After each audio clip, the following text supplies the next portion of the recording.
That was easier than normal. Hi, everybody. Welcome. Welcome to Wednesday night Metta practice.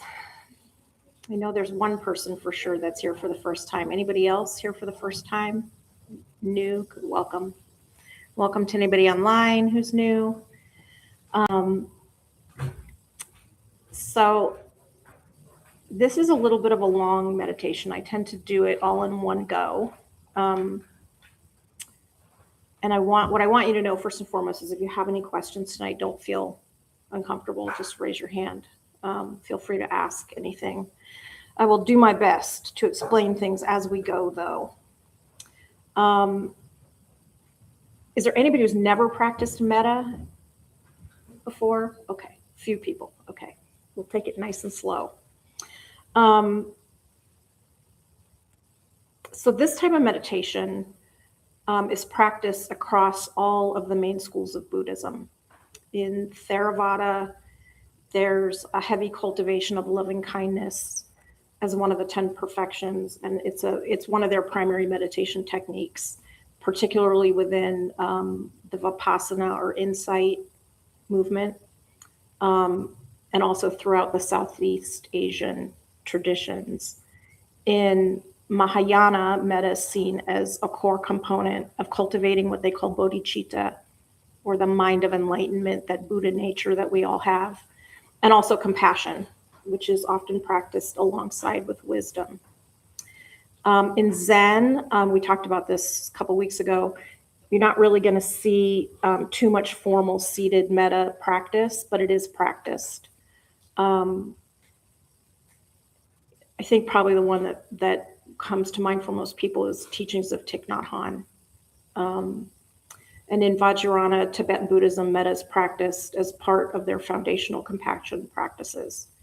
Some of you may have heard of Tonglen. That's a compassion practice. Metta is loving kindness. It's a kindness, the virtue of kindness practice. So tonight we're going to practice in a guided format. So you're going to hear my voice as we process through the meditation. But there's also going to be some silent periods throughout to allow you time to settle in. Loving kindness meditation is really flexible practice. And in this type of meditation, we're going to center our attention on the silent repetition of phrases rather than anchoring ourselves or our attention to our breath. It's not uncommon to have feelings arise when we practice. And sometimes if we're new to this kind of practice, you might even actually feel a little bit of awkwardness or some discomfort to some degree. Both of those can arise, and it's okay if they do. Just do your best to recognize what's happening or arising in you and just try to sit with it. On the other hand, it's also not uncommon to not feel anything as you progress through the practice. And I've had a lot of people ask about that. So I would encourage you to notice this as well, and just know that your intention to practice is enough. You don't have to spend your meditation time struggling or questioning or judging yourself or feeling frustrated or anxious. Just try to do your best and stay present and recognize whatever's happening or not happening for you. And if you are feeling something come up, just allow it and notice it. See if it changes or disappears. And if you sit with it just for a little while, just see what happens. Give yourself the space to be curious rather than judgmental about what happens. If for some reason during the meditation you need to move or cough, just move or cough. If your brain, right on cue, I couldn't have asked for anything better. If your brain floats off, just gently bring yourself back to the practice when you notice that your mind has gone somewhere else. If for some reason you feel like you're getting stuck, like you can't think of a person to focus on, or you think of a person and then you freak out and you change your mind, or you visualize them and then halfway through they float away and somebody else shows up, whatever seems to happen, just go with it. It's all okay. When we're new at this practice, especially if we're feeling restless, a lot of these types of things can happen.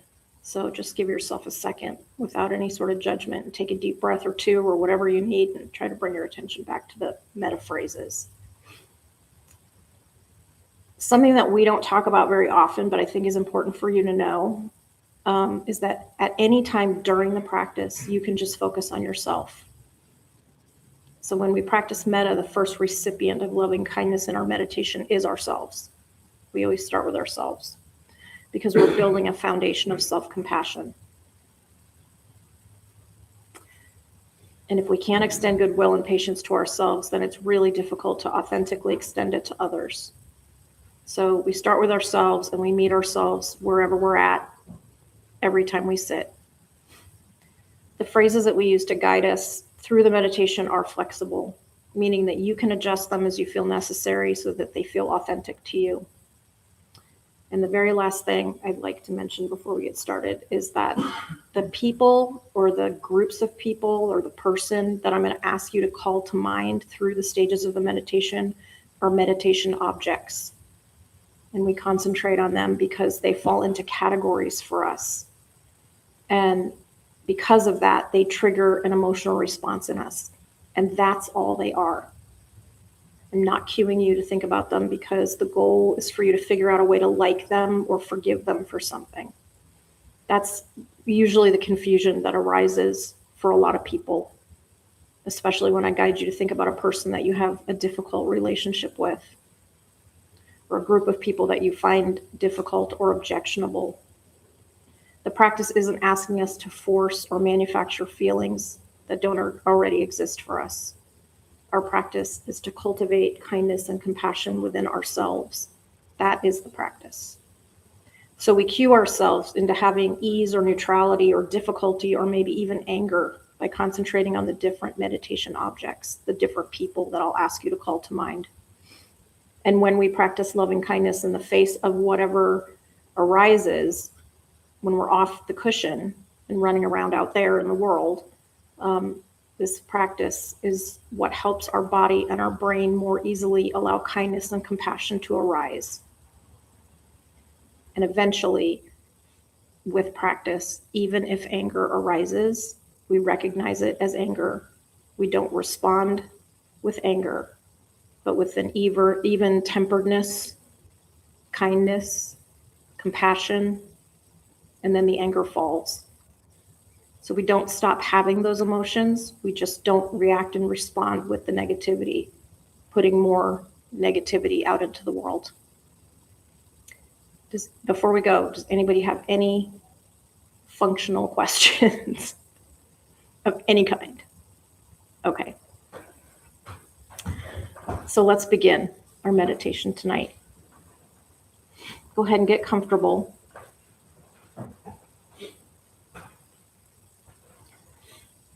If you're sitting on a chair, sit forward far enough so that your feet are flat on the floor and that your back is straight. If you need to put a cushion behind your back for support or under your feet, please do so. So you're sitting up straight and you're not leaning against the back of your chair. If you have hip or lower back problems, you want to put a cushion back there, that's fine. If that doesn't work for you, just lean back on the chair. But typically when we sit in a meditative position in a chair, we sit with our feet flat on the floor and our back not resting against the back of the chair. Try it. If it doesn't work for you, you can always shift. If you're sitting on the floor, you're going to want to sit on the front third of the cushion so that your knees are lower than your hips. So you've got 3 points of contact, your 2 knees and your bottom. If your knees are up, shift around a little bit, or if you're tall, put 2 cushions underneath. Sit on 2 cushions so that your knees are actually down on the ground. Okay.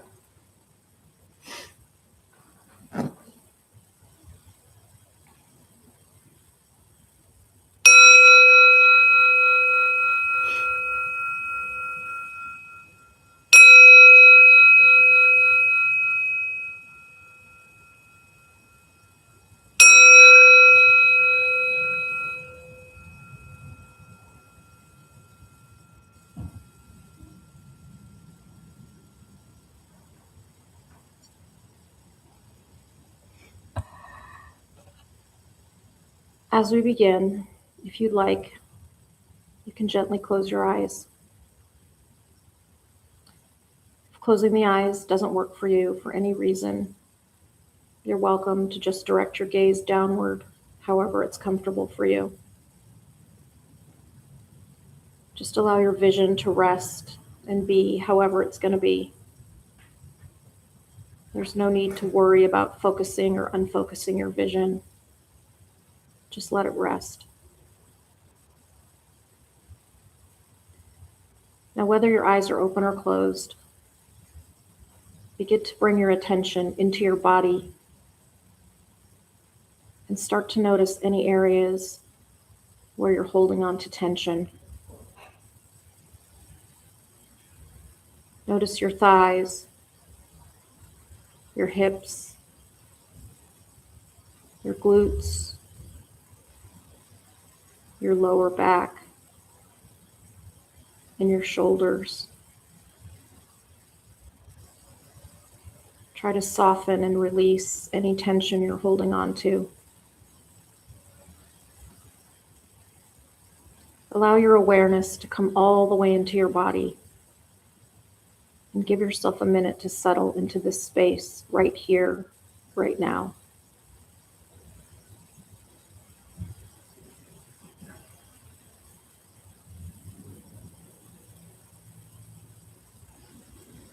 If you've noticed any areas of tension, try sending your next exhaled breath there to relax and release whatever you're holding on to.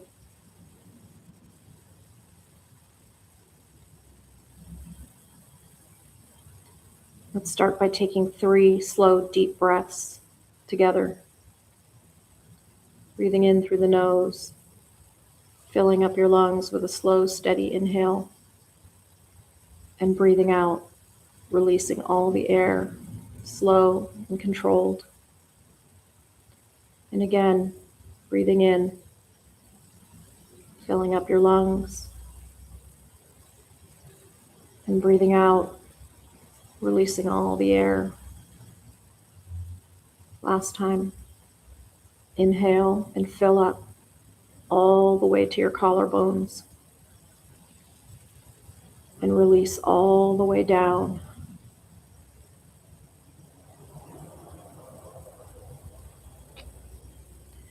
And when you're ready, return to the natural rhythm of your breath.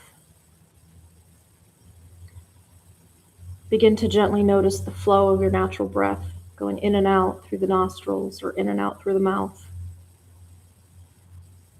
There's no need to modify your breath for the rest of the meditation.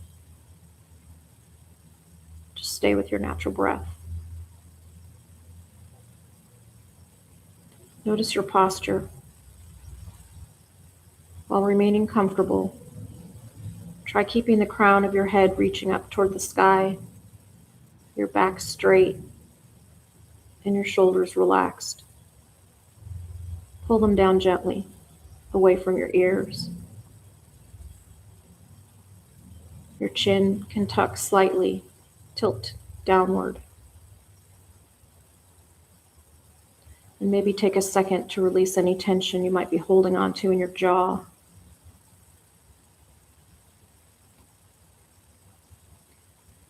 Whether your eyes are open or closed, come to notice the tiny muscles around your eyes. Relax your eyes. Relax your face.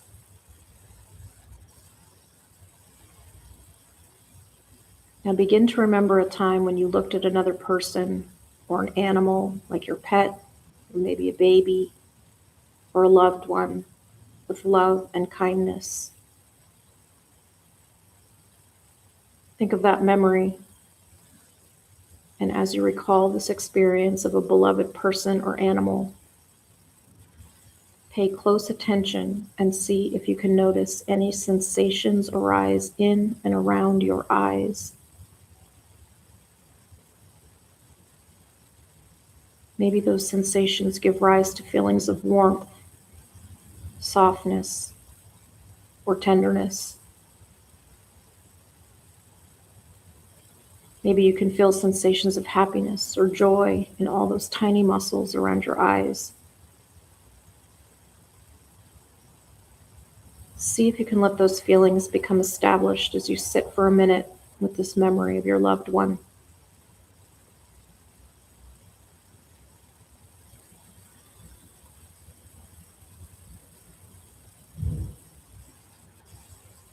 Now, with whatever sensations you might be experiencing around your eyes, turn your attention back towards your whole body and see if those feelings of tenderness and warmth can fill your inner awareness of yourself as you gently allow your awareness to follow the sensations of your breathing,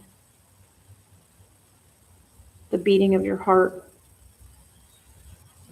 and the contact your body is making with your chair or cushion, the floor, and your clothing.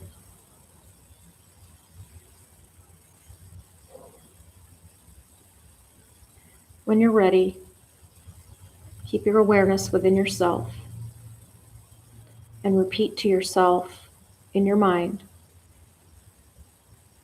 "May I be filled with loving kindness and safe from inner and outer harm. May I be healthy in body and mind. May I live with peace and gratitude. May I be filled with loving kindness and safe from inner and outer harm. May I be healthy in body and mind. May I live with peace and gratitude."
May I be filled with loving kindness and safe from inner and outer harm. May I be healthy in body and mind. May I live in peace and gratitude.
Now slowly and gently begin to release your concentration on yourself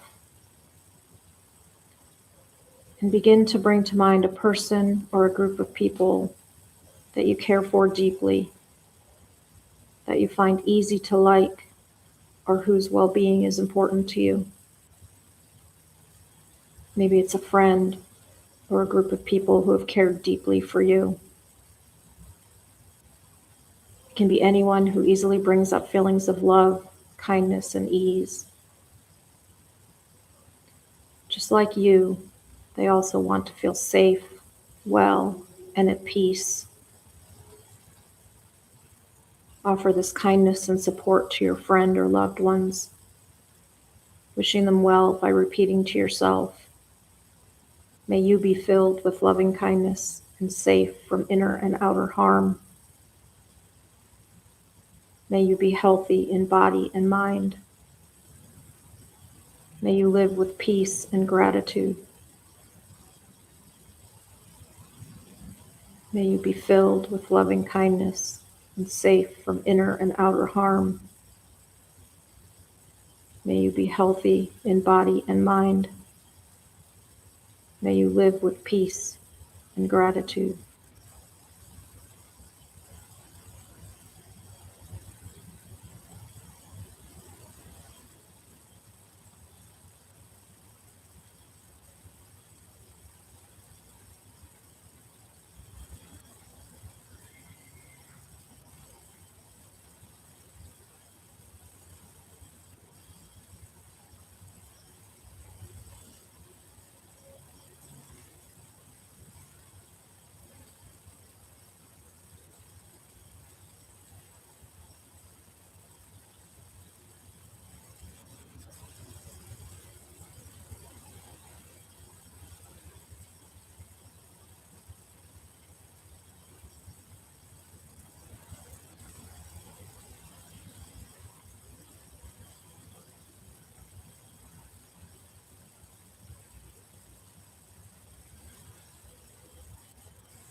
May you be filled with loving kindness and safe from inner and outer harm. May you be healthy in body and mind. May you live with peace and gratitude.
Now gently release your concentration on your loved one. And when you're ready, call to mind someone or a group of people you have neutral feelings for. Nothing strongly positive or negative. You don't have to know them well. and you actually don't even have to know them at all. Maybe there's someone you see in your neighborhood, a cashier at a store, or a server in a restaurant. Maybe it's the person who was standing in line with you while you were waiting to pay for something. Or maybe they're a stranger you noticed in passing somewhere. Once you've located this person, remember that, like you, they are a being with perceptions and feelings. Their feelings and perceptions are as real and important to them as yours are to you. And like you, they want to feel safe and peaceful. Offer your kindness and support to them by repeating to yourself, may you be filled with loving kindness and safe from inner and outer harm. May you be healthy in body and mind. May you live with peace and gratitude. May you be filled with loving kindness and safe from inner and outer harm. May you be healthy in body and mind. May you live with peace and gratitude.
May you be filled with loving kindness and safe from inner and outer harm.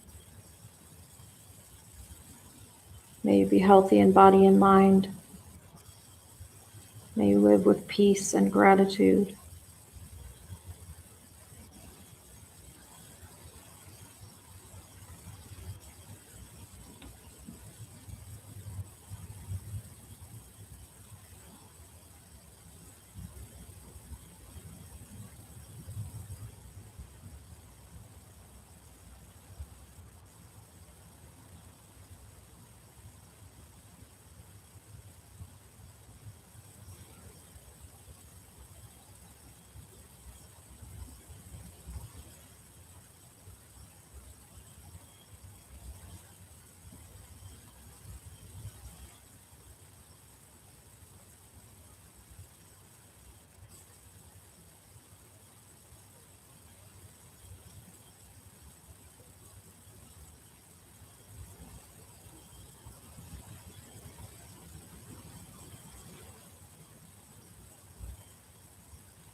And now gently release your concentration on your neutral person. And begin to call to mind a person or group of people that you find difficult or who bring up conflicting or negative feelings for you. Maybe there's someone close to you, like a family member or a loved one with whom you're having a tough time right now. Maybe it's somebody you don't like, or a person or group of people who've done something to you or others that caused harm. Call them to mind,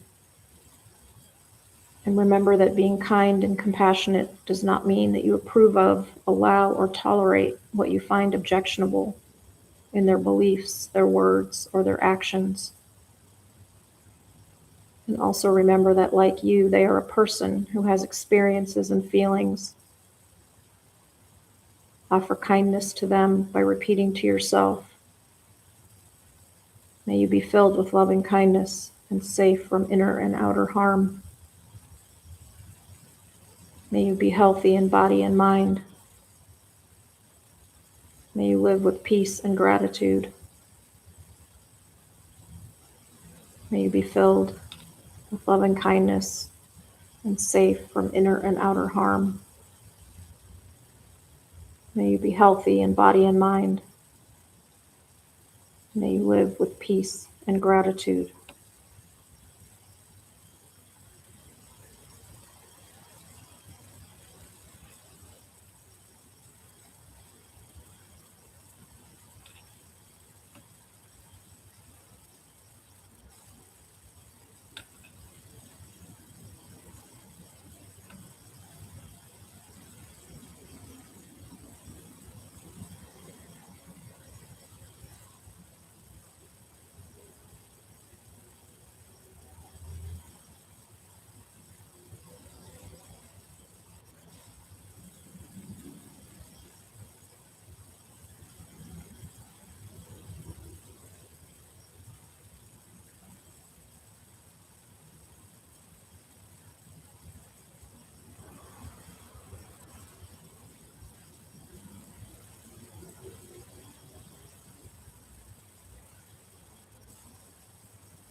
May you be filled with loving kindness and safe from inner and outer harm.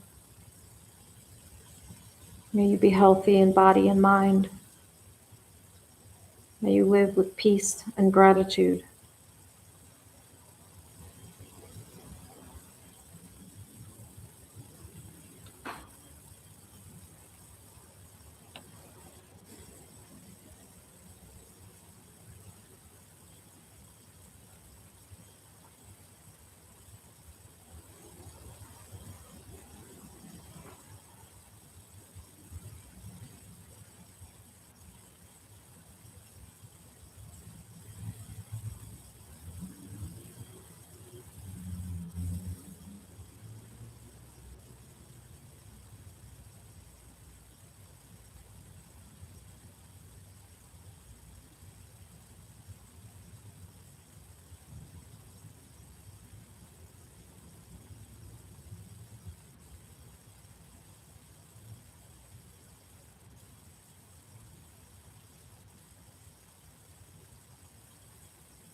And now begin to release your concentration on your difficult person.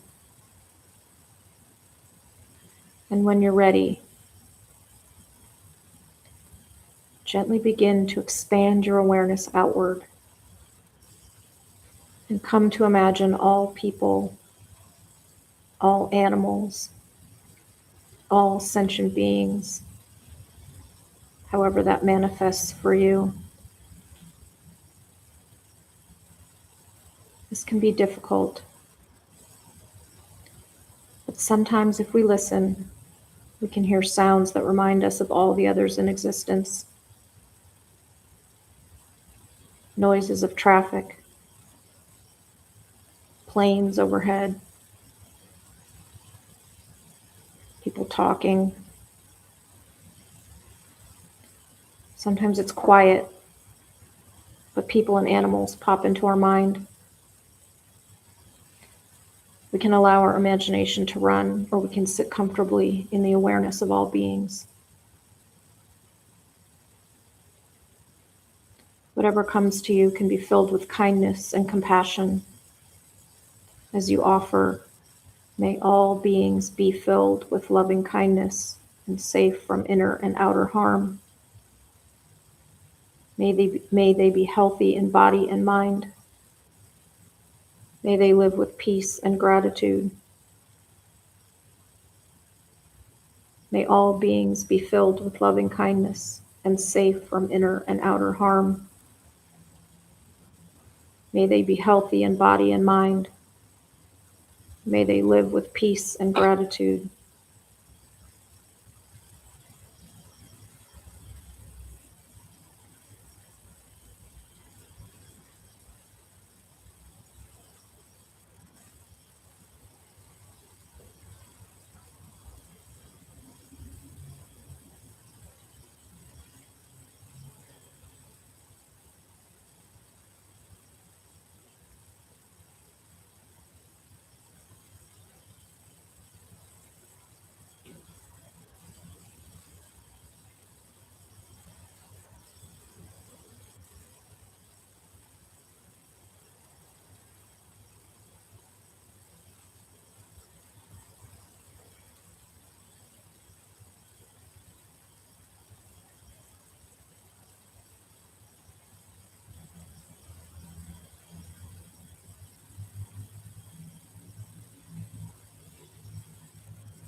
May all beings be filled with loving kindness and safe from inner and outer harm.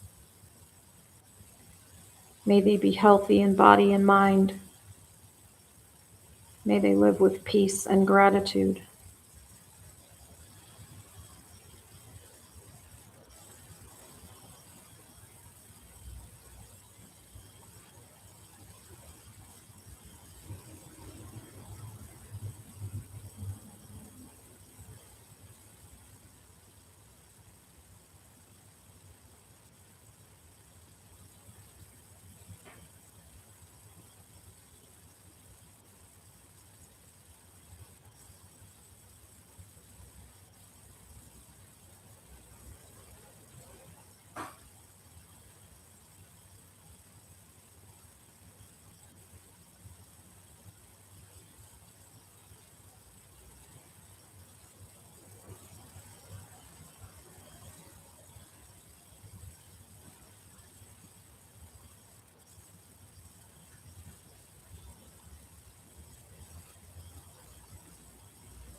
your eyes are closed, you can gently start to open them.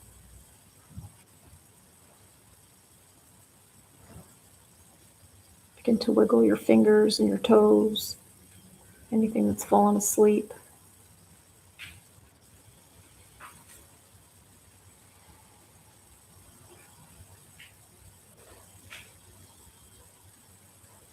Any questions, especially from the new people who've never done this before? Hard, easy?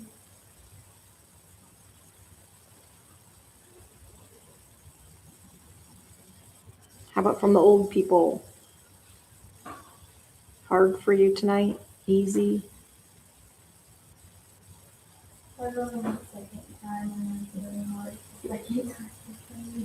Yeah.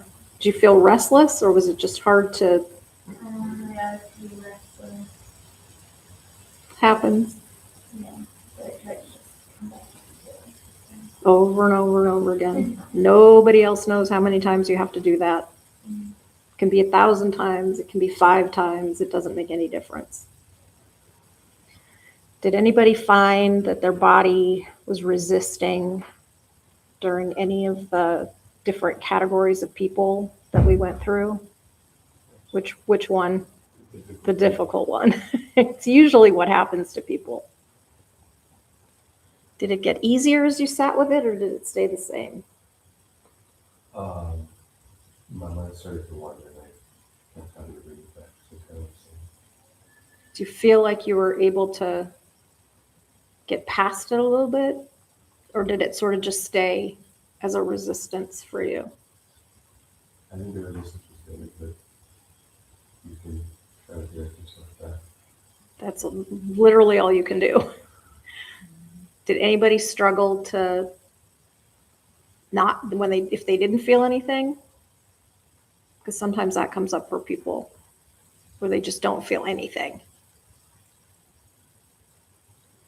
Anybody have any strong feelings? When we transitioned into the general, like sending out prayers to everybody, Mm-hmm. I kept catching myself like concentrating on the difficult person. Going back to the difficult person again. Yeah, and I remember something that was the last. Can let them go. Yeah. Does it make sense why we don't just stay with people who are easy? Because it's pretty easy to send out wishes of loving kindness to people you already like, right? It's not too hard to think about your dog or your best friend, person you've had a crush on, Those people are easy to send well wishes to. Even neutral people that you don't even know or that you don't have strong positive or negative feelings about, those people are still pretty easy because they haven't really done anything to tick you off. But what about the people that get under your skin, or the people that you just fundamentally do not agree with on any level, in any way, shape, or form? Well, yeah, they do. But it's hard to give it. It can be really hard to get past it. Somebody that's hurt you, or somebody that you care about, somebody that you know is running around out there in the world causing harm to a lot of different people. It's hard to be compassionate and to send kindness and well wishes to those people. And it's been coming up a lot lately. And I wasn't sure, depending upon how much time we had or how many questions we had, if I was even going to go there or not. I think for a lot of us, some of that has to do with forgiveness. And we have this weird thing in the West where forgiveness for us is wrapped up with exoneration. You forgive somebody and all of a sudden whatever they did or whatever they're doing is supposed to just be okay. And that really doesn't have anything to do with forgiveness, and especially not in Buddhism.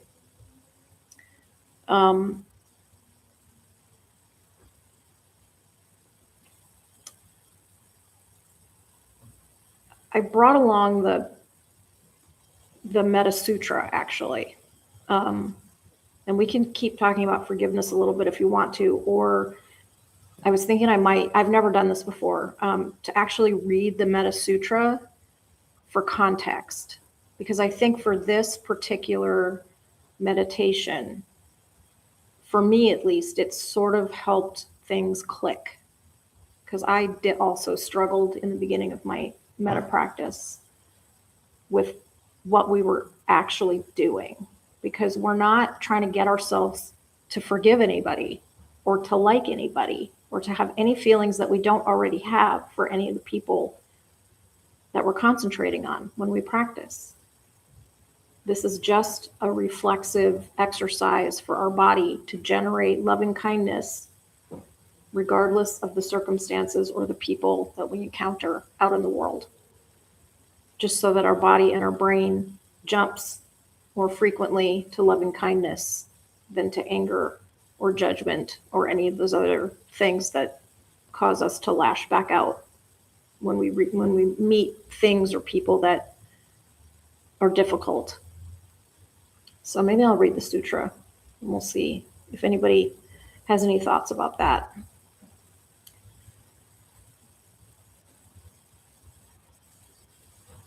This is what should be accomplished by the one who is wise, who seeks the good and has obtained peace. Let one be strenuous, upright, and sincere, without pride, easily contented and joyous. Let one not be submerged by the things of the world. Let one not take upon oneself the burden of riches. Let one's senses be controlled. Let one be wise, but not puffed up. And let one not desire great possessions, even for one's family. Let one do nothing that is mean or that the wise would reprove. May all beings be happy. May they be joyous and live in safety. All living beings, whether weak or strong, in high or middle or low realms of existence, small or great, visible or invisible, near or far, born or to be born, may all beings be happy. Let no one deceive another or despise any being in any state. Let none by anger or hatred wish harm to another, even as a mother at the risk of her life watches over and protects her only child.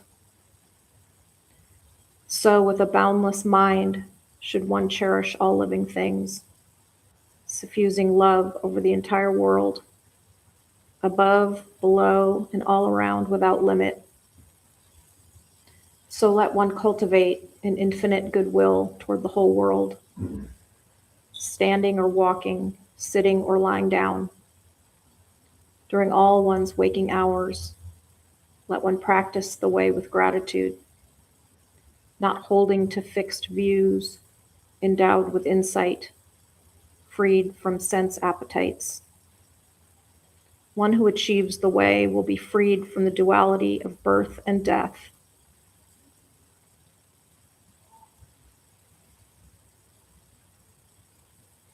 That's the sutra from which this practice is born.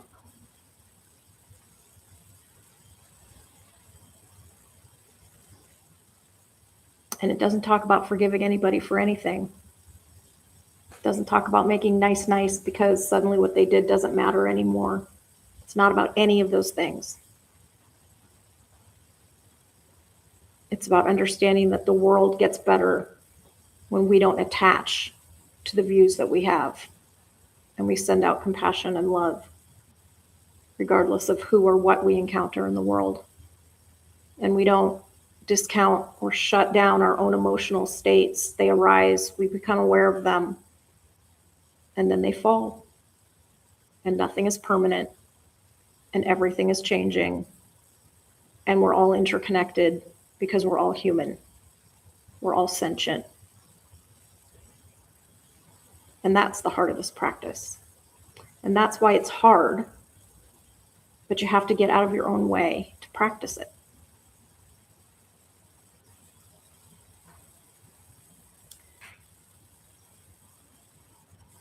Forgiveness in Buddhism is interesting.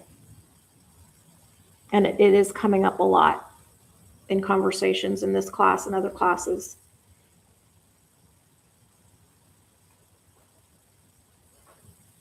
In Buddhism, forgiveness is really defined as a voluntary letting go of resentment, anger, and the desire for revenge to end personal suffering and cultivate compassion. It does not mean forgetting or condoning or allowing continued harm, but rather releasing the emotional burden attached and trying to achieve inner peace. Forgiveness doesn't really have anything to do with the other person. And that's what we in the West have backwards. I think we're all taught when we're tiny and we're out on the playground that if somebody whacks you over the head with a baseball bat by accident, you're supposed to forgive them and they're supposed to say they're sorry, and then they hug and everybody's friends again. And that's not really what forgiveness is about for big people, especially not in Buddhism. It's not about pretending that what they did didn't happen.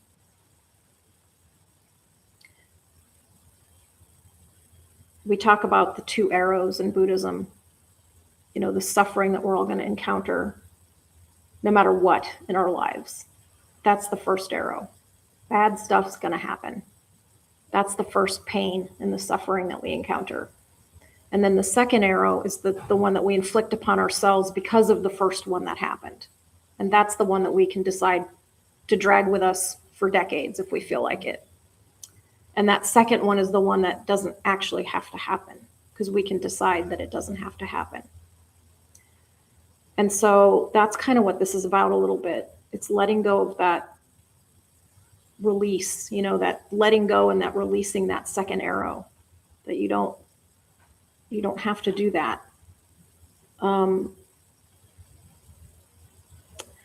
Forgiveness is, I think, deeply connected to cultivating metta, which is loving kindness and wisdom, because we understand that everybody makes mistakes, including us. It's not about doing a favor to the offender, the person who did the bad thing, but more a way of freeing yourself from that second arrow and dragging that pain with you. It's definitely not weakness. It actually requires more levels of courage and integrity and self-awareness than anything else at this point. In Buddhism, they talk about 3 types of forgiveness.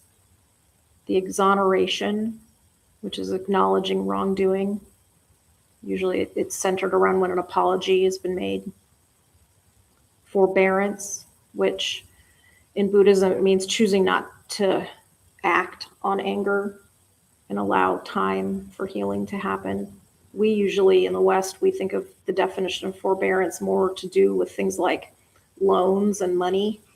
Like if somebody has to stop making a payment on a loan for a little bit amount of time, it's that break, that forbearance, the allotted time where they get a break.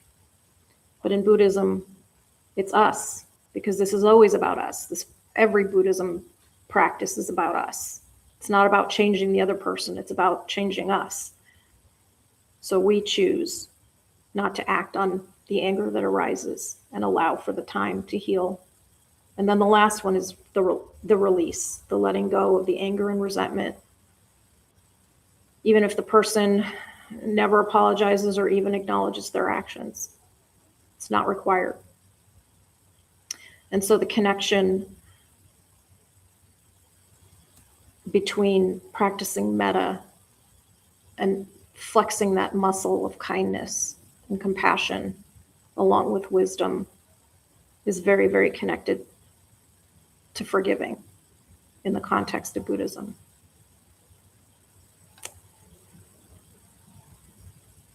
I think recognizing impermanence is certainly important to practicing forgiveness and practicing metta, we understand that emotions and events are temporary. Helps us to let go of the past a little bit. The past happened. It's not still happening. And if it's still hurting you, it's because it's happening up here. What's happening is right here, right now. We use meditation, especially metta meditation, to extend kindness to ourselves and to others. We have to reduce that inner violence, that inner rage that we feel sometimes. We have to practice self-forgiveness. We have to acknowledge our own past mistakes, get rid of the guilt, learn from the mistakes, and vow not to repeat them. That's a big part of forgiveness, whether you're forgiving yourself or somebody else, whether you owe somebody an apology or you owe yourself an apology. Acknowledge it. Figure out what you're not going to do again, and then vow not to do it again. And then coming to understand what right action means in Buddhism. Sometimes forgiveness involves setting boundaries. Just because you choose to let go of pain or suffering doesn't mean you have to stick around to deal with it on a continued basis. You're allowed to set the boundaries for your own personal safety as well as everyone else's. Okay, so we have a couple more seconds and a couple of announcements, if anybody's got anything they want to share or add, questions. Yep. Those three, forgiveness, those are the three kinds of forgiveness? Yeah, there are three kinds of forgiveness that they talk about. Exoneration, acknowledging the wrongdoing, forbearance, deciding not to act or act out, either way, and then releasing and letting go of what you're holding on to. We talk a lot about releasing and letting go in Buddhism, not holding on to, not grasping.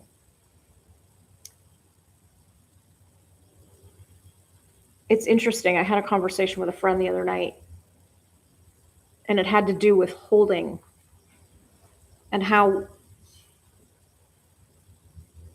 we just did a little experiment. I said to her, close your eyes, and you can do it if you want to. I said, close your eyes and hold out a hand, whichever one is, you can do it with me if you want to. Hold out a hand, whichever one you're comfortable with, and think about holding on to something and make a gesture with your hand like you're holding on to something. And now open your eyes and look at your hand. What are we all doing? We're all doing the same damn thing. Oh, no, you're not. You're a Buddhist. You're the only one. Yeah, we're all holding on, right, to something this way, this way, this way. But what if we think about holding something this way? You can still hold things this way. This feels so much different than this. This is what we do instinctually in the West anyway. But what if we thought about holding things this way? And I thought of that in the context of metta practice, particularly, especially when we come up against the resistance, the things that are uncomfortable to us, or the things that we struggle to get past. What if instead of holding our views or our opinions or our feelings like this, what if we held them like this? Try it. See what happens. I don't know. It's 8:00. It's my bedtime, as I always say. If you are comfortable, please bring your palms to heart center, and we'll close with a dedication of merit. May the benefit of this practice be transferred to all beings in all directions. May all beings be at peace and free from suffering. May any merit from this practice be transferred to those who need it most.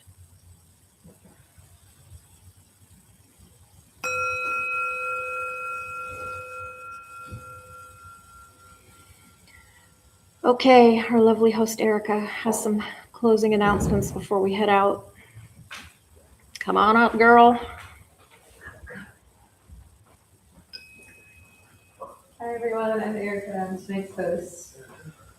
We opened the Dharmabumtemple 19 years ago to introduce Buddhist practice to those who show up. Those who lead are not nuns, monks, gurus, or teachers, and are not looking for students. They are simply practitioners sharing their interpretation of the practice. Every night we have different classes led by different people from various Buddhist traditions. We have a recovery sangha that meets several times a week for anyone with addiction, and our food redistribution program is every Thursday at 4:30 p.m. We have classes and programs every day, and everything we offer here is always free. We have silent meditation Friday through Monday at 8 a.m. and 12 p.m. The full schedule is on our website and also posted in the entryway above the shura. We have a lending library. If you see a book you like, feel free to borrow it, then bring it back whenever you are done with it. Please straighten your seat or your cushion before you head out, and if a few people could stay to latch the windows, that would be very helpful. Thank you for being here. We wish you well and hope to see you all again. Thanks, everybody. Thank you. Good night.